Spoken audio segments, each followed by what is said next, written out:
শহীদ আল্লামা দেলাওয়ার হোসাইন সাইদি রহমতুল্লাহ আলাইহি কেউ যদি বলেন মারা গেছে, না, উনি মারা যায়নি, ওনাকে মেরে ফেলা হয়েছে।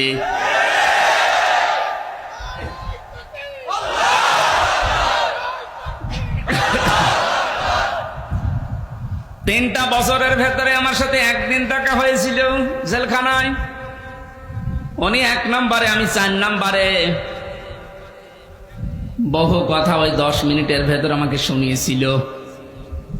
সব চাইতে আশ্চর্য, যেদিন ওনাকে হাসপাতালে নিয়ে আসার জন্য সই নিয়েছে, ওই দিন ওনাকে ধোঁকা দিয়ে বোকা বানিয়েছে জেলার আর সোপার। এখন যারা স্বীকার করছে,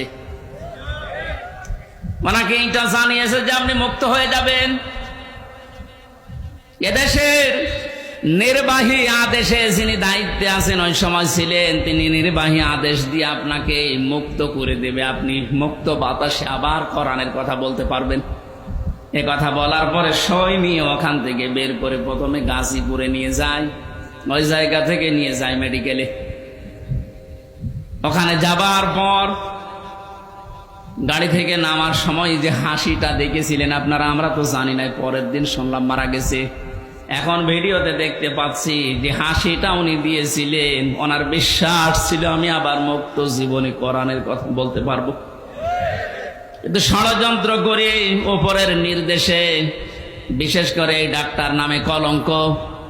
আল্লাহর পরে মানুষ যদি কাউকে বিশ্বাস করে থাকে, সেটার নাম ডাক্তার। আর এই কোলাঙ্গার ডাক্তার মোস্তফা জামান, এখন আরো 2 জন আছে, এরা ভেতরে নিয়ে ইনজেকশন পুশ করে লোকটাকে দুনিয়া থেকে শহীদ করে দিল। অনেক যদি অসুস্থ হবে, আপনি বাস্তবতায় টের পান না। কোন মানুষকে ওইভাবে অসুস্থ অবস্থায় হাসতে কোনদিন আপনি দেখেছেন? সুতরাং উনি মারা গিয়েছে কখনো না, আমি বিশ্বাসও করি না, কোনোদিন বলিও না। উনি শাহাদতের মর্যাদা পেয়েছেন, কারণ সারা জীবন ওনার মোনাজাত ছিল আল্লাহুম্মা ইন্নী আসআলুকা শাহাদাতান ফি সাবিলিক। হে আল্লাহ, আমার সাধারণ ভাবে মরণ দিও না, মরণ দিলে তুমি শাহাদতের মরণ দিও। বহু মানুষকে হাসপাতালে আমি এই জেলখানার গেট দিয়ে বের হয়ে যেতে দেখেছি। জেলের ভেতরেই হয়তো মারা গেছে, কিন্তু নিয়ে যে প্রচার করে যে উনি মারা গেছে চিকিৎসাধীন অবস্থায়, অথচ জেলের ভেতরে মরে যায় অনেকে।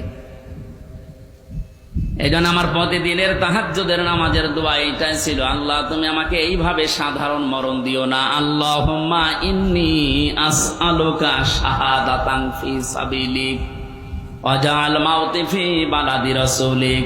হযরত ওমর এই দোয়া করতেন। এই প্রথম টোকা আমি মাঝে মাঝেই বলেছি, আল্লাহ তুমি যদি মরণ আমাকে দাও, তে শাহাদতের মরণ দিও। কোরআনের পাখির সারা জীবনের মোনাজাত ছিল এইটা, আল্লাহ তুমি আমাকে শাহাদতের মরণ দিও। এই জন্য উনি শাহাদতই পেয়েছেন। শাহাদত যারা বরণ করিয়েছে, তাদের শাহাদত এখন বরণ করানো লাগবে না। এরা তো আর শাহাদত পাবে না, কারণ জালেমদের ভাগ্যে আল্লাহ শাহাদতে শব্দ দেয়নি। আল্লাহু লা ইয়াহদিল কওমাজ যালিমিন। আল্লাহ পাক বলেন, জালেমদেরকে আমি আল্লাহ হেদায়েত দেই না, পথ দেখাই না। সুতরাং যারা জুলুম করে মানুষের জীবন নষ্ট করে দিয়েছেন, সে শাহাদতের মরণ পেয়ে জান্নাতের পাখি হয়ে উড়ে বেড়াচ্ছে, তা আপনি কি করলেন? আপনি তো হেদায়েত